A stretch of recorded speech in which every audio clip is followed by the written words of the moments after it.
the wine glass. Welcome to the wine glass. Welcome to the wine glass. I actually have a special guest with me today. This is Kevin, Kufre, Shauna, and Cameron, Chris, and Anise. And today we're going to be talking about decanters and aerators, malolactic fermentation, our dinner party list. Hi, welcome to the wine glass. And today I'm going to be talking about 2020, a year in review. First, I want to start by saying thank you so much to everyone who has supported me throughout this year. Anybody who has watched the videos, to liking the videos, subscribing, thank you so much to all of you for supporting me this year. Now, let's get into some of the fun stuff. I've posted on my Instagram for the channel before, showing you guys that I do an inventory of all the wines that I buy. Now, this inventory does not include all the wines that I enjoy when I'm out in a restaurant or at a bar. These are specifically the ones that I have purchased and have enjoyed, whether I was at my home or a family member's home. So, out of the inventory sheet, I have enjoyed a total of 55 wines. Now, of those 55, 38 of them are reds, 14 of them are whites, and 3 of them are sparklings. So I definitely need to step up my sparkling game. I really want to enjoy some more sparkling wines now in 2021. So now that you have the breakdown of how many reds, whites, and sparklings I've had, let's talk about my top 5s. So let's start with my top 5 red wines. So in 5th place, I have the Dry Creek Vineyards 2017 Old Vine Zinfandel. As you know, I'm a huge fan of Zinfandel, and just an Old Vine Zinfandel is absolutely amazing, especially from Dry Creek Vineyards. They always do a really amazing job with their Zinfandels. Now, in 4th place, we have our Pessimist 2017 Red Blend. Now, the Pessimist was something I enjoyed around election season, let's be honest. We all needed a glass of wine or a glass of beer or just something to help have the time pass by with our election season. And the Pessimist was the wine that I decided to enjoy during this stressful time. And it really helped do the job. Next, we're going to go into our 3rd place, and that is going to be our Freak Show 2018 Zinfandel. So not only is the label itself absolutely gorgeous, which is what drew me to buying the bottle, it is a wonderfully complex wine, and it has one of the higher alcohol percentages that I didn't realize, because it doesn't taste like it has a high alcohol percentage. Sometimes when you start getting to that higher levels, it gets a little strong and then you can't really taste the flavors. But with this Freak Show, it was absolutely amazing, very well balanced, and I have to say it's one of my absolute favorites. Next, we're going to go into 2nd place, and it is going to be The Prisoner 2018 Red Blend. Now, I have heard a lot about The Prisoner before, so I was very excited that I was able to purchase a bottle this year. And this is one of the ones that I enjoyed during Thanksgiving, so I was able to have some with my family, which was really nice. And it was absolutely phenomenal, and it goes excellent with turkey. And last but not least, in our very first place, we have Jacob's Creek 2017 Double Barrel Scotch Whiskey Aged Syrah. Now, as I've mentioned before in my cab video, a lot of people are starting to do bourbon barrel aged Cabernets, and I just found this to be from left field. I had never seen a Scotch whiskey barrel aged Syrah.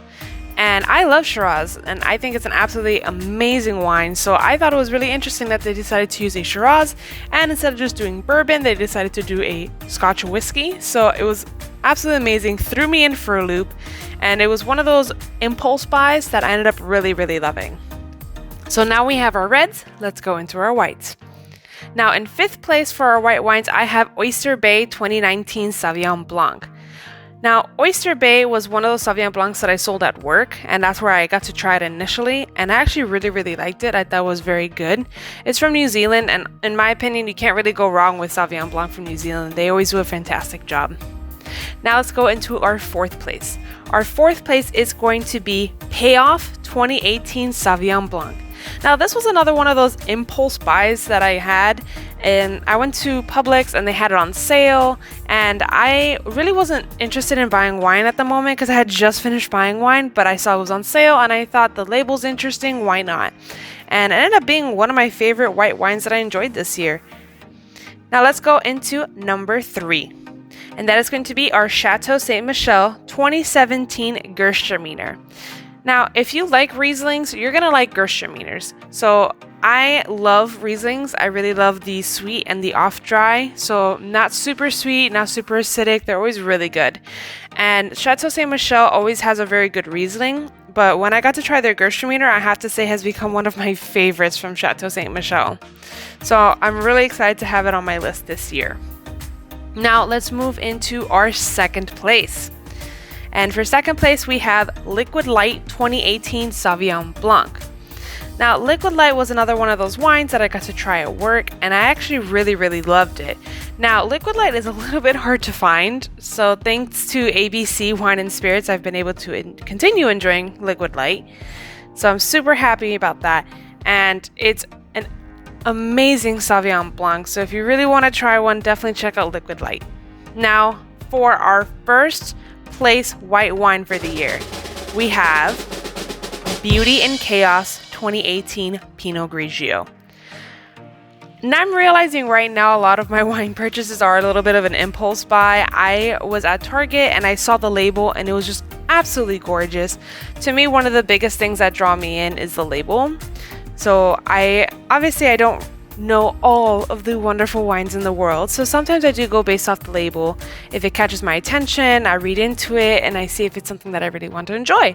And this was one of those wines that just the label absolutely caught my eye, and I'm super happy that I bought it and I got to enjoy it this year.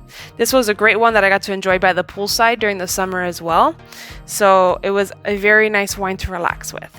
Now, we have our top 5 reds. We have our top 5 whites. Let's go into the top 5 for 2020.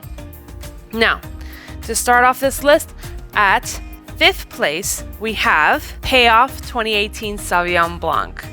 One of the biggest impulse buys that I had this year, and it ended up paying off. It was a really great wine, and I really did enjoy having this in my collection this year. For number 4, in 4th place, it's going to be Chateau Ste. Michelle 2017 Gewürztraminer. Once again, their Gewürztraminer is absolutely fantastic. It's become one of my absolute favorites out of Chateau Ste. Michelle. They always do a great job there. So thank you so much for creating this wine to put into my collection this year. Now let's go into 3rd place. We have Jacob's Creek 2017 Double Barrel Scotch Whiskey Aged Syrah. I put this as number 3 because even though it was my favorite in the top 5 for reds, it really was an amazing wine and I had to have it somewhere on this list. But there was 2 other wines that just stuck out to me a lot more this year, and I'm really happy that I got to enjoy it. And thank you so much for doing something different, for really, stepping out of the box. And although people were stepping out of the box with the bourbon barrel cabs, they really went out and decided to do something different, which I thought was very cool. So congrats, Jacob's Creek, on your double barrel Scotch whiskey aged Syrah. Now, 2nd place. To be honest with you, it's a very close tie between 1st and 2nd place. It's just one is just a little bit higher than the other, and this was a very hard decision to make. But in 2nd place, we have Liquid Light 2018 Sauvignon Blanc. Now, this Sauvignon Blanc, once again, has really become one of my favorite Sauvignon Blancs. Whenever I see Liquid Light on the list, that's definitely going to be the one that I pick. Now for our number 1. Before I get into the number 1 for all of 2020, I do want to have some honorable mentions. I do want to talk about Tall Dark Stranger 2019 Malbec. It was a limited production and it was a really interesting wine, not only from the actual wine itself, but from the bottle. It was really interestingly shaped. It looked honestly like an olive oil bottle, and that's what grabbed my attention. So congratulations to Tall Dark Stranger. You guys did an amazing job with your wine there. I also want to talk about Rosa Regale. Now, Rosa Regale is something that I have enjoyed for a very long time now, and it is a sparkling red wine. This one's another one that's going to be a little more on the harder side to get, but once you do, it's absolutely amazing. It's sparkling red. It has the complexity of a red wine, but it's still sweet and light and it's bubbly. It's a sparkling red, and honestly, it was absolutely amazing. So congratulations to Rosa Regale. You guys did a fantastic job. Banfi Group, You always produce some amazing wines, and Rosa Regal is definitely one of those. And the last for my honorable mentions is going to be Exodus 2017 bourbon barrel aged red wine. So this isn't a cab, this isn't a Merlot, it's kind of a red blend, but it is bourbon barrel aged, and I thought it was just really amazing. It had great complexity to it, and honestly it was one of those that it was on sale as well, and I absolutely loved it. So congratulations to Exodus, you guys did another fantastic wine. All right, we've gone through our honorable mentions.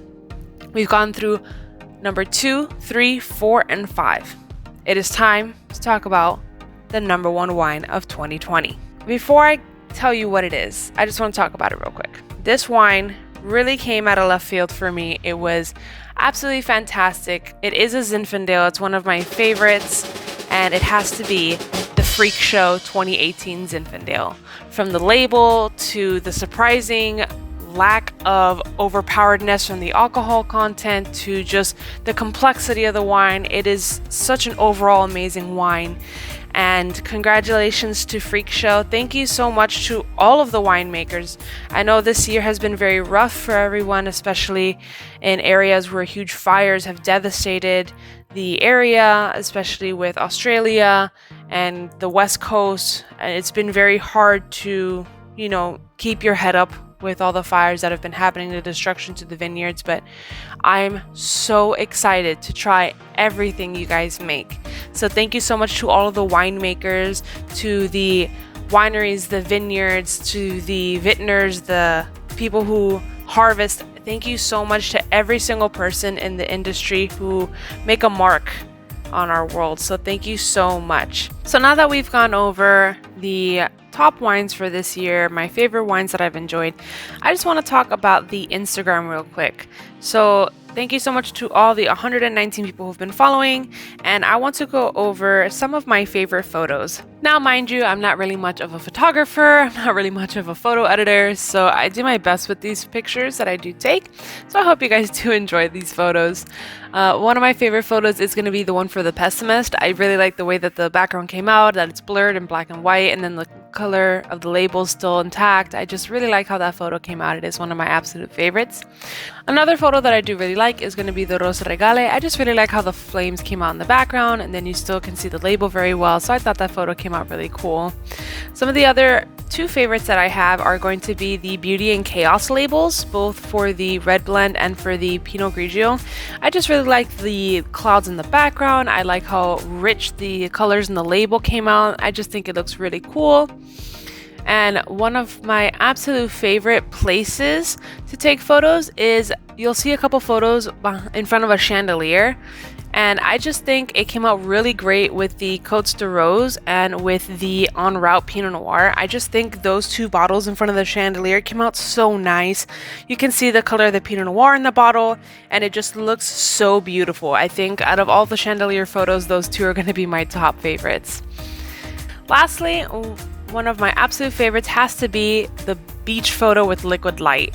Just the way the bottle looks on the sand color is gorgeous, and just the water the water droplets on the bottles, I think is just really beautiful, and I just feel like that's a great photo.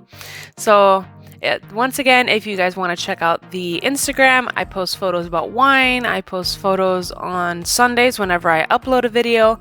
I also post photos of cheese and charcuterie boards whenever I do them.